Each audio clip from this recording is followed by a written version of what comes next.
my name is Nicole and I am the manager of the Chemistry Instructional Center, which is a drop-in tutoring center here in the Education Building, room 107. So you have two options for you. You can come here in E107 for the drop-in tutoring center, or we also have something that's called discussions, where in these discussions, they're gonna have worksheets that you guys can work through with a specific discussion leader. Now this is gonna be in the Education Building, but in room E106, so literally right next door to the drop-in tutoring center.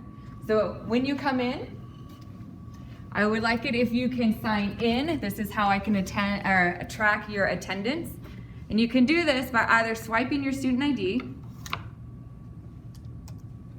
or you could also type it in if you don't have your student ID with you. And then when you come in, depending on what class you're in, for Chem 111, we're gonna have this Chem 111 discussion worksheet. So she grabbed that, and then she's gonna come over here and join a group. All right, so here we have a discussion leader, and so he's gonna be here to help guide through this worksheet. So today we're looking at gas laws. So one of the first things we're going to kind of focus on is a representation with these cards to give you a visual picture.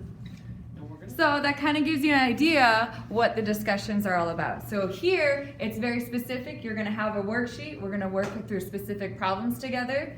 And we're just here to help you through specific things. And so it's a little different than the tutoring center, which is we're there to help you with any kind of questions with lab or with lecture. So you might be wondering, why should you even come to these discussions? Well, I have been collecting some data, some preliminary data, and we found that if you attended these discussions right from the beginning, the students who attended these discussions on average had a 10% increase in their exam score than students who did not come to these.